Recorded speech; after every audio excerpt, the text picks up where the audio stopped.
Guys প্রথমে ভিডিওটা দেখো, তারপর তোমাদের করা কিছু ফানি কমেন্ট পড়বো। লেটস ফাইনালি আজকে আমি আমার দেওরের সাথে দেখা করতে যাচ্ছি। দেও তো পুরো প্রেমে পাগল হয়ে গেছে। অনেক দিন পর আমি আমার দেওরের সাথে দেখা করতে যাচ্ছি। বিশ্বাস করো, আমি ভাবছিলাম দেখা করতে যাব, কিন্তু ওই যে ডাইনি ওর যে বউ আছে না, আমাকে দেখা করতে একদম যেতেই দিত না। কিন্তু আজকে ফাইনালি দেখা করতে যাচ্ছি। প্রথমে তো একটু সমস্যা হচ্ছিল, কারণ ওই একই বাড়িতে থেকে দুজনে দেখা করতে যাওয়াটা একটু সমস্যারই ব্যাপার। কিন্তু আজকে আমি বাবার বাড়িতে এসেছি, তাই ভাবলাম ওর সাথে কি দেখা করতে যাই। সেই জন্য রেডি হচ্ছি। জানো তো, এই শাড়িটা আমার দেওর নিজের হাতে করে কিনে দিয়েছিল। যদিও ওর বউয়ের জন্য একটা কিনেছিল হলুদ কালারের, আর আমার জন্য কিনেছিল লাল কালারের, কারণ ওর লাল কালারটা খুবই পছন্দ। তাই আমিও রেডি হচ্ছি। আর যেহেতু আমি দিনের বেলা যাবো, ওই জন্য ভাবলাম একদম হালকা ফুলকা মেকআপ পরে যায়। সত্যি বলতে গেলে আমার দেওর কিন্তু খুব রোমান্টিক। জানি না আজকে কোথায় ঘুরতে নিয়ে যাবে, তো ভাবলাম একটু সুন্দর করে সেজে গুজেই যাই। তোমাদের কাছে রিকোয়েস্ট রইলো, তোমরা কিন্তু প্লিজ কাউকে বলে দিও না, বিশেষ করে ওর ডাইনি বউটাকে যেন বলে দিও না। আর এই সাজটা সাজতে সাজতে আমার একটা গানের কথা মনে পড়ে যাচ্ছে। কি গান বলো তো? লাল পরি লাল পরি। আচ্ছা, হিংসাটা দূরে রেখে সত্যি কথা আমার উপর বলো তো, সত্যি কি আমাকে দেখতে ভালো লাগছে? সত্যি কি ক্রাশ খাওয়ার মতন সেজেছি আমি? ওভারঅল লুকটাকে তোমরা কত দেবে জানি।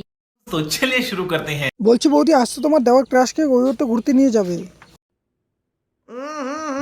राजा जी দেখা যখন করতে চললে একবার আপডেট করে নেবে।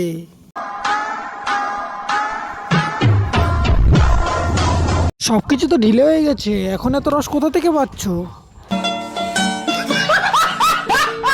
ফাইনালি আজকে আমি আমার দেওরের সাথে দেখা করতে বৌদি তুমি কি দেখালে, খুব ভালো লাগছে আমার। जिस राह पे तुम चल रहे हो बेटा, एक दिन बुरी तरह फंसोगे।